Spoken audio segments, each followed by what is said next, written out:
Abba Père, nous disons que nous n'avons que toi. Nous n'avons que toi et toi seul. Nous reconnaissons, Seigneur, ta grandeur. Nous reconnaissons, Père, ta fidélité.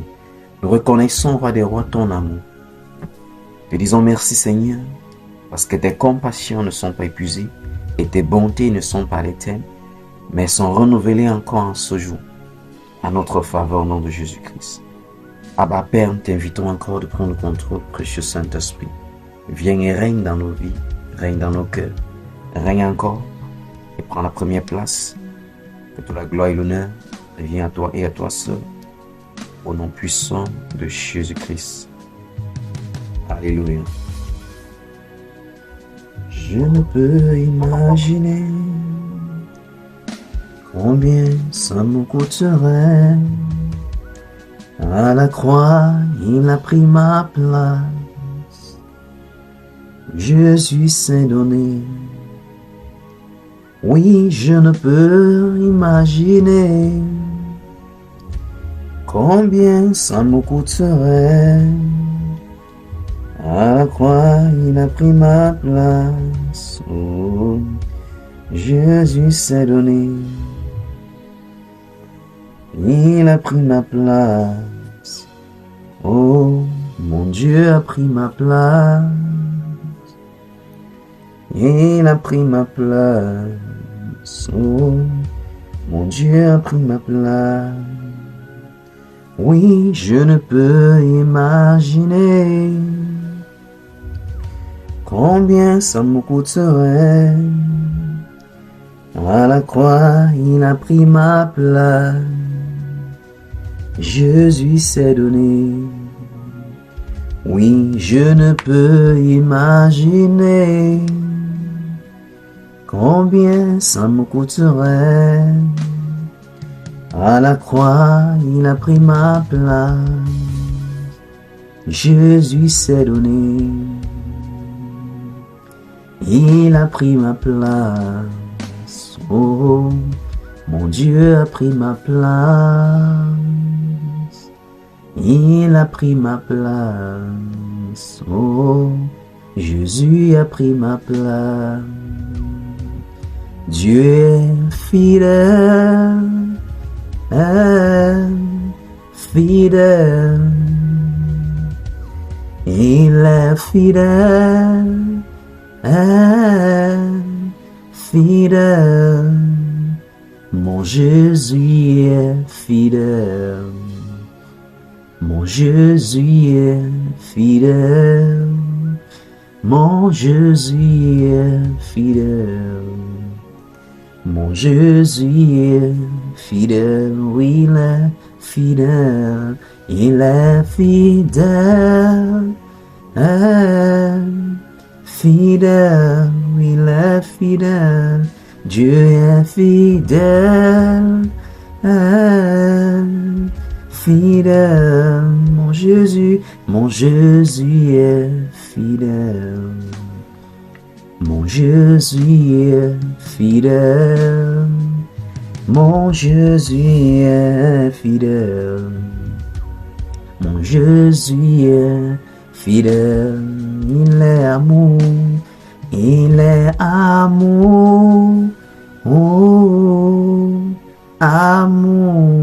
Il est amour, il est amour, oh, amour. Mon Jésus est amour, mon Jésus est amour, mon Jésus est amour, mon Jésus est amour. Il est glorieux, il est glorieux, glorieux, il est glorieux, il est glorieux, glorieux, mon Jésus est glorieux, mon Jésus est glorieux. Mon Jésus est glorieux, mon Jésus est glorieux, oui il est puissant, Il est puissant. Oh, puissant, mon Dieu est puissant. Il est puissant. Oh, puissant. Mon Jésus est puissant. Mon Jésus est puissant. Mon Jésus est puissant. Mon Jésus est puissant. Mon Jésus est fidèle. Mon Jésus est fidèle. Mon Jésus est fidèle. Mon Jésus est fidèle. Alors je veux que tu commences à faire ta déclaration. Tu dis Seigneur, tu es fidèle. Seigneur, tu es amour. Tu es puissant. Tu es mon Jésus, tu es fidèle. Tu es amour, tu es puissant. Commence à déclarer cela, bien-aimé. Commence à déclarer cela. Commence à déclarer cela à ton Dieu. Dis-lui qu'il est puissant. Dis-lui qu'il est amour. Dis-lui qu'il est fidèle. Il est puissant dans ta vie. Il est amour. Il est fidèle. Ouvre ta bouche et déclare cela, bien-aimé. Déclare cela. Dis, mon roi, je te dis merci parce que tu es fidèle. Mon Seigneur, je te dis merci parce que tu es amour. Je te dis merci parce que tu es puissant. Et que rien n'est impossible à toi. Parce que tu es puissant, roi des rois. Je te dis merci, Seigneur, parce que tu es fidèle. Parce que tu es amour. Parce que rien n'est impossible à toi, mon Dieu. Mon. Béni soit ton sang, mon Adonai. Béni soit ton sang. Béni soit ton sang, mon Yahweh. Béni soit ton sang. Ouvre ta bouche, continue à déclarer cela, bien-aimé. Ton Dieu est fidèle. Ton Dieu est puissant. Ton Dieu est amour. Continue à déclarer cela. Ton Dieu est glorieux. Continue à déclarer cela. Il est puissant. Il est fidèle. Il est amour. Continue à déclarer cela, bien-aimé. Continue à déclarer cela à ton Dieu. Continue à déclarer cela à ton Dieu. Continue à déclarer cela à ton Dieu. Continue à déclarer cela à ton Dieu. Continue à déclarer cela à ton Dieu. Au nom puissant de Jésus-Christ. Alors je veux que tu utilises encore cette portion d'écriture pour continuer dans la même lancée avec ces déclarations. Romains chapitre 8. Romains chapitre 8.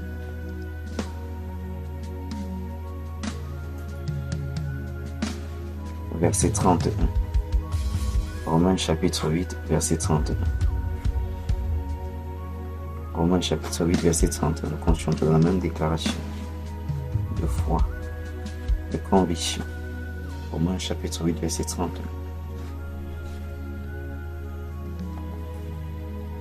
Romains 8, verset 31.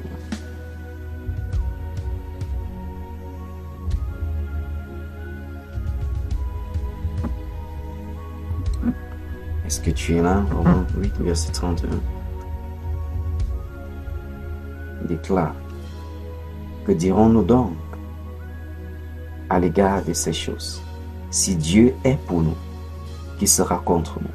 Mais je veux qu'en ce moment présent, que tu personnalises ce verset. Romains 8, 31. Il dit, sache aussi. Je veux que tu saches que chaque fois que tu lis la parole de Dieu, tu peux la personnaliser. Parce que plus tu personnalises la parole de Dieu, plus elle a une puissance. Plus elle a du poids dans ton esprit, dans ton âme et dans ton corps. Il faut apprendre à personnaliser la parole de Dieu. Alors Romains 8, 31 dit, que dirons-nous donc à l'égard de ces choses? À l'égard de ce que tu traverses, qu'est-ce que tu peux dire? Quelle est ta conclusion? À l'égard de tous ces défis, de ces challenges, quelle est la conclusion? Alors Romains 8, 31 dit, il dit, si Dieu est pour toi, qui peut être contre toi? Qui sera contre toi? Est-ce la maladie? Est-ce les défis? Il dit, malgré l'opposition, tout ce que tu as besoin d'être assuré, d'être convaincu, c'est que Dieu est pour toi. Et tu vas déclarer cela en ce jour, en commençant par rendre grâce à Dieu. Seigneur, je te dis merci parce que tu es pour moi. parce que tu habites en moi, parce que je suis ton enfant, parce que mon corps est ta maison. Si tu es pour moi, Seigneur, qui peut être contre? Ni la maladie, ni l'affliction ne peut être contre. Dieu est pour toi, bien-aimé. Et tu te dois de le répéter ça. Peu importe ce qui te combat ou qui te combat. Tout ce que tu as besoin de réitérer dans ton esprit, c'est que Dieu est pour toi. Il dit, que dirons-nous donc à l'égard de toutes ces choses? Dieu est encore pour toi. Il est avec toi. Il t'a dit qu'il sera avec toi jusqu'à la fin. C'est la promesse qu'il nous a donnée. Et tu dois personnaliser cela. Déclare, Père, je te rends grâce. Merci pour ta présence. Merci parce que tu es avec moi. Merci parce que je ne suis pas seul. Merci, Seigneur, parce que tu es avec moi. Et si tu es pour moi, qui peut être contre? Qui peut être contre? Père, je te rends grâce parce que tu es pour moi. Je te rends grâce parce que tu es pour ma famille. Tu es pour mes enfants. Seigneur, je te rends grâce parce que tu es pour ma nation. Reçois l'honneur, reçois la gloire. Au nom puissant de Jésus-Christ. Alléluia. Alors ton Dieu est pour toi, qui peut être contre toi. Gloire à Jésus. Alors nous continuons à nous lancer avec les principes. Nous continuons avec notre thème. Nous avons notre thème de notre jeu est porté sur la restauration divine et les principes du royaume. Nous mettons l'emphase sur les principes du royaume parce que nous avons dit une seule chose, qu'il est temps que les enfants de Dieu, que le peuple de Dieu prenne ses responsabilités. Nous avons été habitués à une vie chrétienne dont tout pour nous était que nous prions à Dieu et nous attendons à ce que Dieu fasse tout. Mais ce n'est pas ça tout au long des Écritures, la véritable vie chrétienne. Tout au long des Écritures, nous voyons que l'homme a sa partition et Dieu a sa part. Ce que Dieu va faire, tu ne peux pas le faire. Et ce que c'est à toi de faire, Dieu ne le fera pas. Dans Jean chapitre 11, lorsque Jésus va venir et que Lazare était mort et qu'il y avait des lamentations partout, ce n'est pas Jésus qui a roulé la pierre. Alléluia. C'était les hommes qui ont roulé la pierre sur son instruction. Et pour lui était de ressusciter Lazare. C'est la même chose, peu importe ce que tu traverses. Tu dois être porté par savoir ce que toi, tu dois faire, ce qui est ta responsabilité. Dans cette situation, dans ce défi, Seigneur, révèle-moi ce que je dois faire. Dans Jean chapitre 2, Marie, la mère de Jésus, va venir présenter la situation. Il n'y a plus du vin. Jésus va dire, femme, ce n'est pas mon temps. Mais elle va se tourner, elle va dire aux disciples, fais tout ce qu'il va vous demander de faire. Alléluia. Et c'est ce qui s'était passé. Lorsque le moment est venu, parce que notre Dieu n'est jamais en retard, et il ne vient jamais plus tôt, et il ne vient pas tôt. Il est toujours à l'heure. Vous savez, il y a deux temps. Il y a le temps chronos, qui veut dire le temps chronologique, le temps de notre espace, le temps de notre monde physique.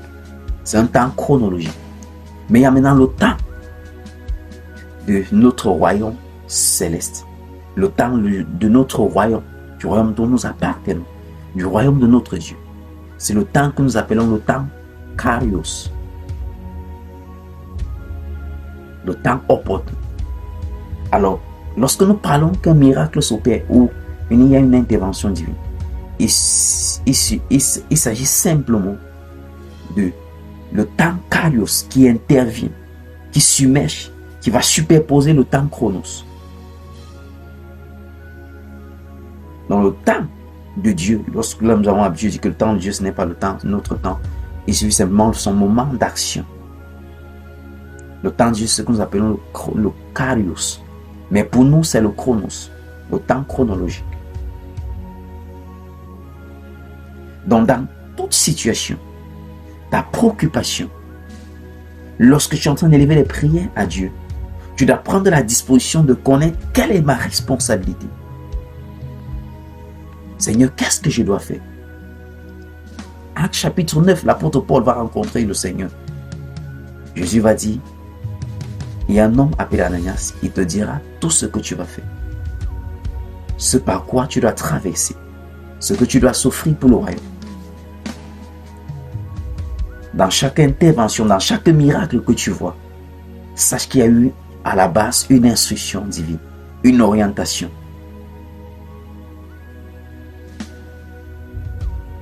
Et en tant qu'enfants de Dieu, nous devons cultiver cela. Et cela prend du temps, ça prend ton énergie, ça prend ta conscience, ça prend tout. Parce que l'essentiel, c'est lorsque Dieu te donne une orientation, lorsqu'il te donne une révélation, lorsqu'il donne ce qu'on appelle le go ahead, vas-y. Une instruction.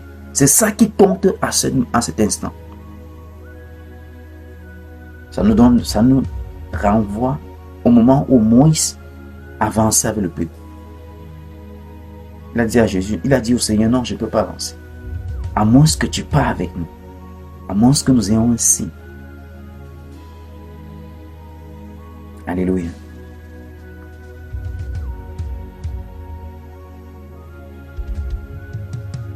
Oh, je prie dans le nom de Jésus-Christ que ta vie spirituelle prenne une autre dimension au travers de ce programme au nom de Jésus. Alors nous parlons des principes du royaume parce que nous sommes dans un royaume qui fonctionne avec les principes. Le royaume de Dieu fonctionne avec les principes. Je me souviens dans l'enseignement sur la prière, j'ai eu à vous enseigner que lorsqu'on passe au niveau des principes, là on est en train de traiter avec Dieu, pas seulement en tant que Père. Parce que Dieu en tant que Père va seulement toujours nous cajoler. Mais lorsqu'on veut fonctionner avec Dieu en tant que roi, c'est sur la base des principes de ses lois. Et c'est sur la base des responsabilités. Nous sommes en train d'explorer les principes du royaume. Quelles sont ces choses qui sont de notre responsabilité, que nous devons les implémenter, les appliquer. Un miracle qui se produit est un rassemblement ou un ensemble des principes qui ont été mis en pratique. Alléluia. C'est comme un repas. Il n'y a aucun ingrédient seul qui va donner le repas son goût. Non. C'est tout un ensemble de choses. C'est la même chose. Chaque fois que vous voyez un miracle se produire ou quelque chose se produit dans la vie d'un enfant de Dieu ou dans un domaine, dans une situation, c'est parce qu'il y a eu tellement de principes qui ont été mis en place.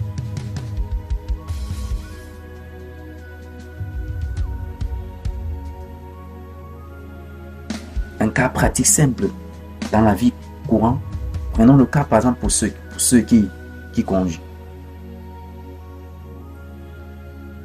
Tu peux simplement voir que la voiture est en train d'avancer. Mais il y a plusieurs choses qui sont faites au même moment.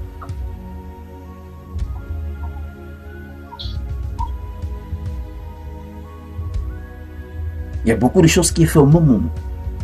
Donc tout ce que tu es en train de voir, c'est la voiture qui roule. Mais le conducteur sait que c'est un ensemble d'applications de beaucoup de choses qui est en train de faire que tu vois ce véhicule qui est en train de rouler tout simplement. Donc c'est la même chose pour un enfant de Dieu. Ne pense pas que c'est seulement en faisant une seule chose que la solution va se manifester. Non. Là, c'est ce que les gens ont pendant longtemps, sont restés campés dessus. Quand ok, j'ai déjà prié, bon, j'attends la solution. Non, ça ne marche pas comme ça. Il y a beaucoup d'éléments qu'il faut mettre en place. Alléluia. Et c'est ce que nous explorons ensemble. Dis Saint-Esprit, s'il te plaît, aide-moi à dorénavant me donner au principe du royaume, à prendre la responsabilité qui m'incombe au nom puissant de Jésus-Christ. Amen. Nous allons commencer à regarder le principe de la parole de Dieu. Nous avons vu le pourquoi est-ce que nous devons adopter la parole de Dieu. Nous devons rééduquer notre langage, en sorte que lorsque nous parlons la parole de Dieu. Nous parlons comme Dieu. Et c'est en faisant ainsi que nos paroles vont porter la puissance. Que nous pouvons maudire le cancer. Nous pouvons maudire la maladie. Nous pouvons parler à des situations et nous voyons le changement. Plus souvent, dans l'urgence ou dans les situations, nous nous levons, nous commençons à ressortir les paroles. Et nous pouvons également confirmer que ces paroles-là, c'est comme si ça ne fait pas du poids. C'est comme si c'est l'eau que tu verses sur le dos du canard. Pourquoi? Parce que nous n'avons pas pris l'habitude de nous cultiver avec cette parole. Parce qu'elle doit prendre place en nous. Elle doit nous transformer, elle doit nous changer avant de produire le résultat.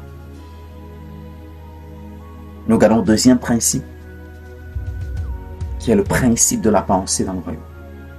Le principe de la pensée. Le principe de la pensée. Proverbe 23, verset 7. Proverbe 23, verset 7. J'espère que tu as ta Bible, ton bleu et ton stylo. Alors, vas-y rapidement dans Proverbe 23, verset 7. Proverbe 23, verset 7.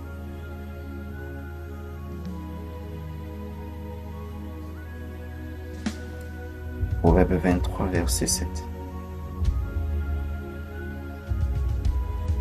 Alléluia, Amen. Alléluia, Amen. Oh. Alléluia, Amen.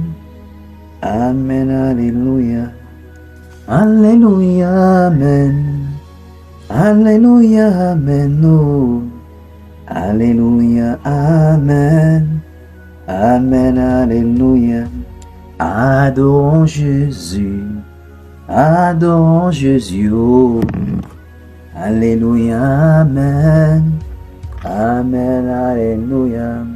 Il est le roi des rois. Il est le Tout-Puissant. Alléluia, Amen. Amen, Alléluia. Alléluia, Amen. Alléluia, Amen. Oh. Alléluia, Amen. Amen, Alléluia. L'Éternel est son nom. Il est le Dieu de gloire. Alléluia, Amen. Amen, Alléluia, Amen. Proverbe 23, verset 7. Il dit, car il est comme les pensées de son âme. C'est la première partie, la partie A du verset. Car il est comme les pensées de son âme. Donc il y a une relation directe avec notre devenu, avec notre être, à ce qui concerne nos pensées. Allons-y dans Ephésiens chapitre 3, verset 20. Ephésiens 3, verset 20. Ephésiens 3, verset 20. Il faut que toi-même tu sois au contact de la parole. Sinon, je peux simplement mentionner le verset et citer en avance, mais ça ne va pas t'aider parce qu'il y a quelque chose que lorsque toi-même tu lis le verset, il y a quelque chose qui se produit. Ephésiens 3, verset 20. Ephésiens 3, verset 20. Prends ce dernier verset même d'Ephésiens 3. Ephésiens 3, verset 20. L'avant-dernier verset. Ephésiens 3, verset 20. Dit, or, à celui qui peut faire, par la puissance qui agit en nous, infiniment, au-delà de tout ce que nous demandons ou pensons.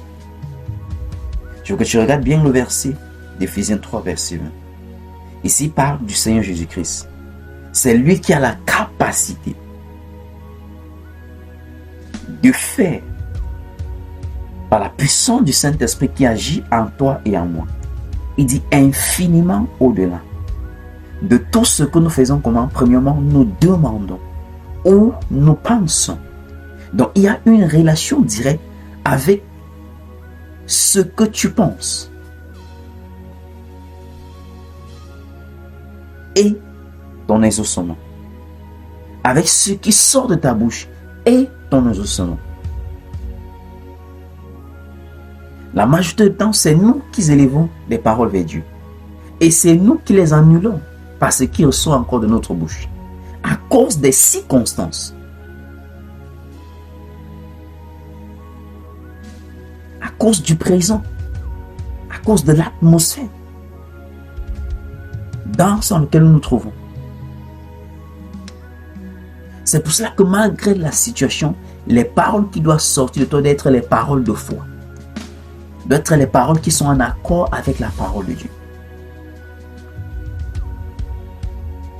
Mais vous pensez que lorsque le psalmiste dans le psaume 23 que les gens aiment réciter, vous pensez que c'est une récitation? Non.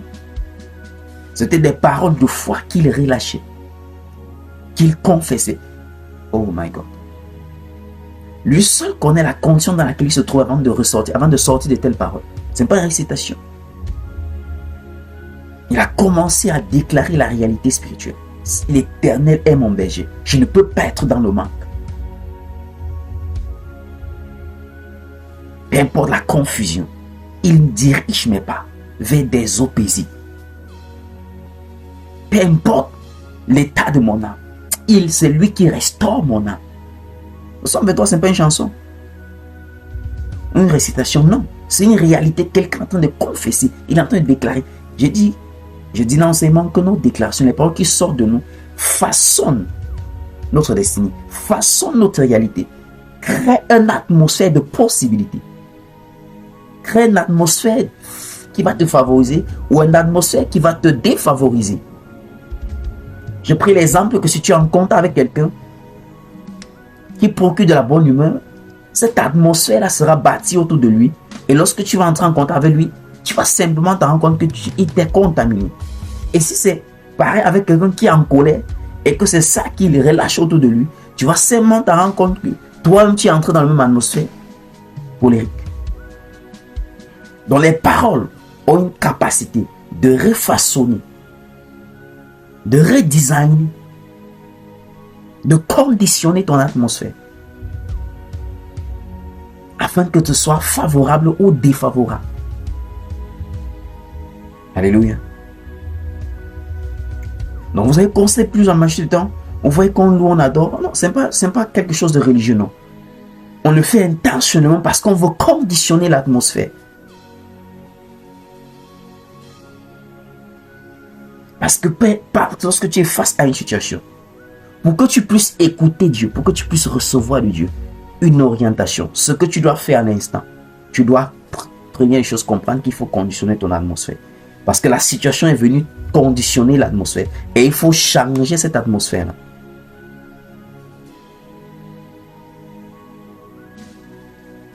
Tu te trouves dans une position, il n'y a rien. Tu n'as rien avec toi. Tu ne sais pas par où commencer. La situation déjà a un poids sur toi et sur ton atmosphère. Et dans cette condition-là, il sera difficile de recevoir une instruction ou une orientation ou une directive de Dieu. Qu'est-ce qu'il faut donc faire? La première chose, c'est de reconditionner son atmosphère. Et cela, c'est par tes paroles.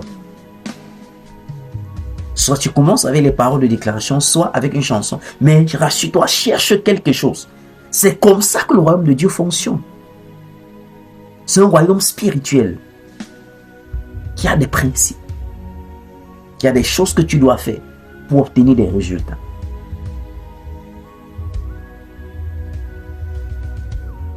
Chaque situation cible nos pensées.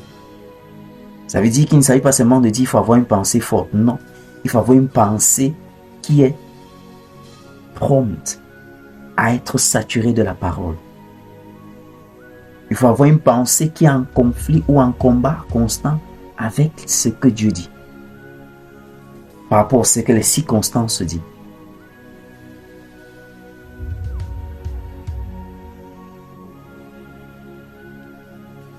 Comme j'ai pris un exemple, tu es dans une situation, tu n'as rien, mais les besoins sont énormes. Tu penses que tu commences à chanter, tu es le papa le plus responsable, amen. En ce moment, c'est un peu la chanson. C'est une réalité. Tu es en train d'inviter Dieu, tu es en train de dire à Dieu que plus responsable que lui, il n'y a pas. Ça quitte de la chanson que lorsque tout va bien, à une réalité spirituelle que tu es en train de traduire. Ça quitte de la chanson à des paroles. Père plus responsable que toi, il n'y a pas. Je suis parent, mais je reconnais que Seigneur, je ne suis pas aussi responsable que toi. Seigneur, en ce moment, j'ai besoin. de moi, Père. Alléluia. Mais il y a un combat au niveau des pensées. Éphésiens 3, verset 20 donne de comprendre que les réponses à nos prières sont déterminées par deux choses. Ce qui sort de notre bouche et ce que nous gardons dans nos pensées. Si ce qui sort de ta bouche n'est pas aligné avec ce que Dieu dit, ça va annuler les réponses à ta prière.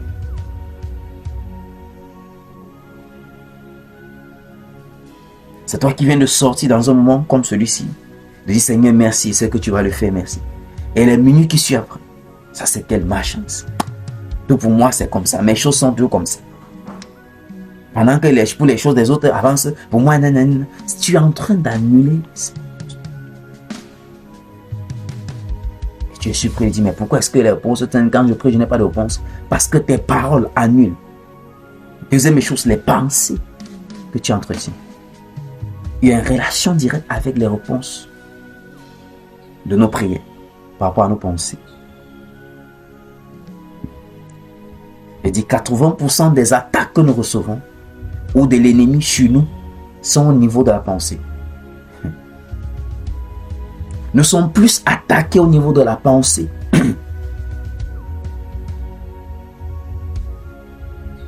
Parce qu'il est toujours là pour relâcher ses flèches en forme d'idées. Des idées négatives. Des pensées négatives. Et parfois, à tes yeux, ça peut sembler être correct, ça peut sembler être ok. Mais c'est sa subtilité.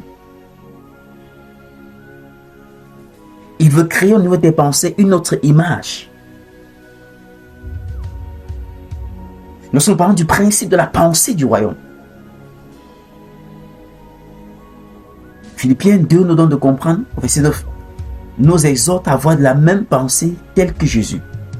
C'est la pensée du royaume. La pensée de la parole. Lorsque je parle du principe de la pensée, il s'agit de la partie de notre âme.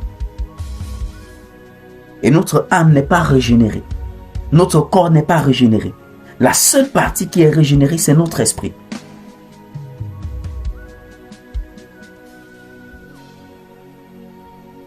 Dans la nouvelle naissance, ce que la nouvelle naissance fait dans le croyant, c'est de régénérer son esprit.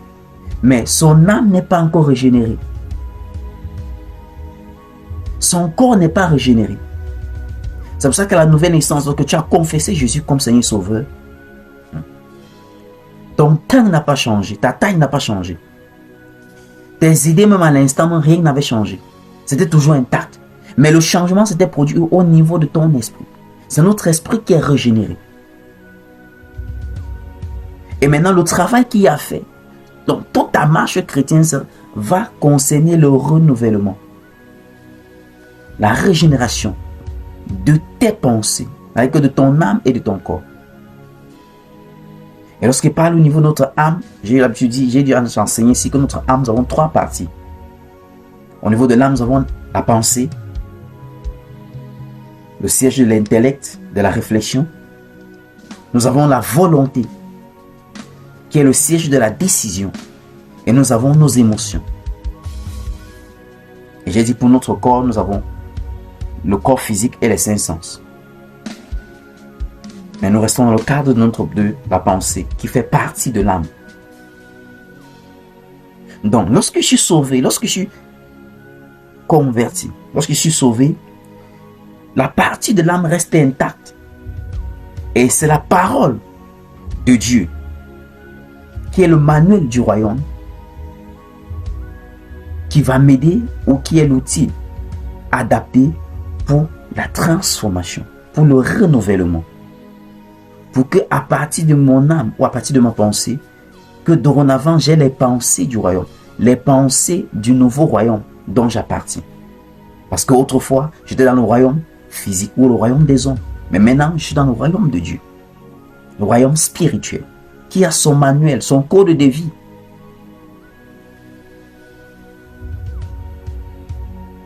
Les batailles au niveau de notre pensée sont réels, bien-aimés. Les combats plus que nous menons, c'est au niveau de la pensée. Les attaques de l'ennemi, il dit à 80% sur nous, c'est au niveau de la pensée. Et si tu parviens à avoir la victoire au niveau des pensées, tu auras la victoire physiquement. Tu auras la victoire dans tous les autres aspects. Regardons 2 Corinthiens 10, du verset 3 à 5. 2 Corinthiens 10, verset 3 à 5. 2 Corinthiens. 2 Corinthiens.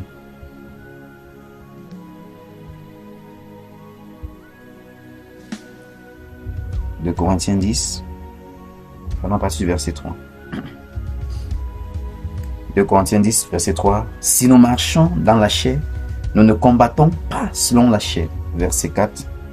Car les armes avec lesquelles nous combattons ne sont pas charnelles, mais elles sont puissantes par la vertu de Dieu pour renverser des forteresses. Première chose, verset 5. Nous renversons les raisonnements et toute hauteur qui s'élève contre la connaissance de Dieu, et nous amenons toute pensée captive à l'obéissance de Christ.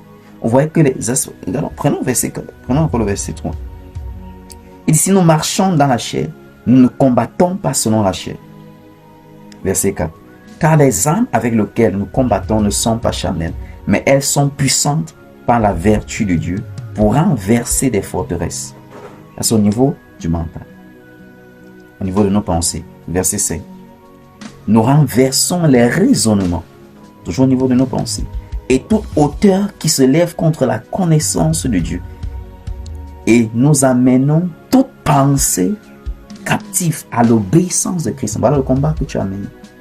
Amener toute pensée captive à l'obéissance de Christ. Amener tout raisonnement à l'obéissance de Christ, qui est la parole. Au commencement était la parole était Dieu, la parole était avec Dieu, la parole était Dieu. Tu dois amener cela à l'obéissance de la parole. 2 Corinthiens 10 ressort que nous avons un combat. Ce n'est pas celui d'Éphésiens qui est mentionné. Ici, c'est un combat au niveau de notre pensée. Première des choses qu'on voit, il dit parle avec Dieu pour renverser des forteresses. C'est quoi des forteresses? Ce sont des systèmes de pensée que nous avons conservés, que nous avons gardés depuis des générations en génération. En fait, ce que l'ennemi va faire, je vais prendre l'exemple.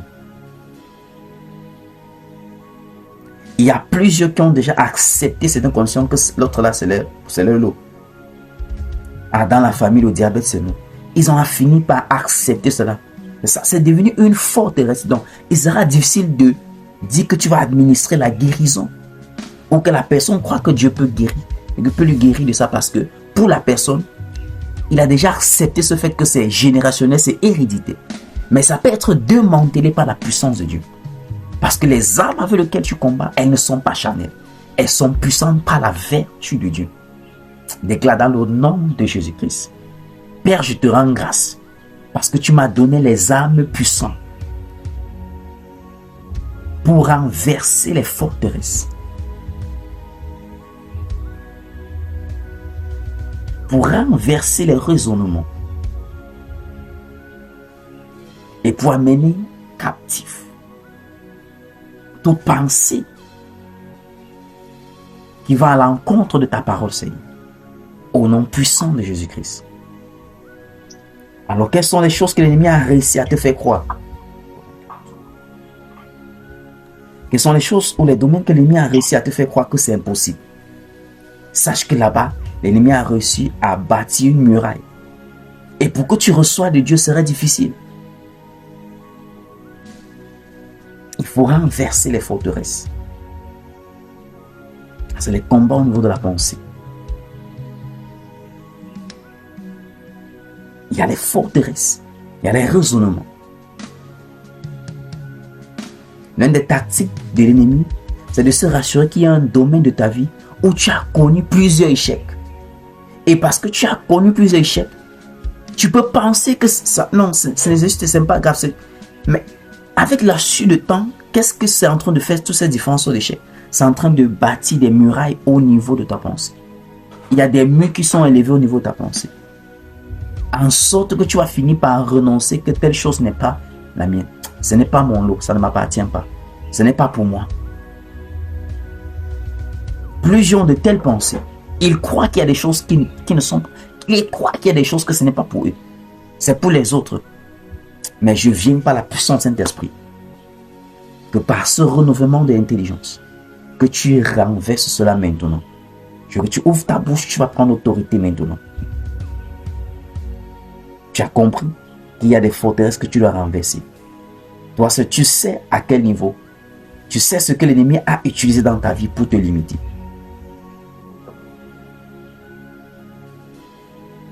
Tu dois crier à Dieu et prendre autorité maintenant. Tu dois renverser. Quels sont les raisonnements que tu entretiens qui ne sont pas de Dieu? Quel est ce système de croyance? Quelle est la chose dont tu crois, que l'ennemi t'a fait croire et qui n'est pas de Dieu? Renverse cela maintenant. Renverse cela maintenant. Ce sont des forteresses. Tu dois les renverser maintenant. Ce sont des raisonnements que tu dois les renverser maintenant. Tout ce que l'ennemi t'a donné de croire que c'est impossible. Je veux que maintenant, dans l'autorité du Saint, par la puissance du Saint-Esprit, commence à les renverser maintenant les uns après les autres. Commence à les renverser maintenant. Peu importe le nombre de fois que tu as connu l'échec dans ce domaine, je déclare par la puissance du Saint-Esprit, bien-aimé, c'est encore possible. Dieu dit qu'il est celui-là qui fait au-delà de ce que tu demandes, au-delà de ce que tu peux imaginer. Oui, à celui qui est capable de faire. Souviens-toi d'Éphésiens 3, verset 20. Et c'est lui qui est capable de faire au-delà de ton imagination, au-delà de ta demande. Ouvre ta bouche maintenant, commence à renverser toute pensée qui t'a maintenu captif, tout raisonnement qui te maintient à ce niveau.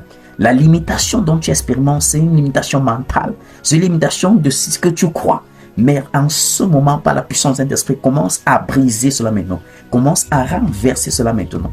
Déclare dans le nom de Jésus-Christ, je renverse toute mentalité, tout raisonnement que l'ennemi a pris pour avantage pour me maintenir en captivité, pour me maintenir dans une bonne position. Je renverse cela maintenant. Je renverse cela maintenant. Je renverse toute idée, tout raisonnement qui n'est pas de Dieu, toute forteresse bâtie en moi, par des choses que j'ai traversées, par des situations de la vie, soient renversées maintenant. Soient renversées maintenant. Ouvre ta bouche, commence à déclarer cela. Je renverse toute idée. Je renverse cela. Je renverse tout raisonnement. Je renverse toute pensée qui n'est pas de Dieu, qui me maintient en captivité, qui me maintient dans la limitation. Je renverse cela. Toute muraille bâtie dans mes pensées, tu t'écoules maintenant. Tu t'écoules maintenant. Ouvre ta bouche, commence à déclarer cela.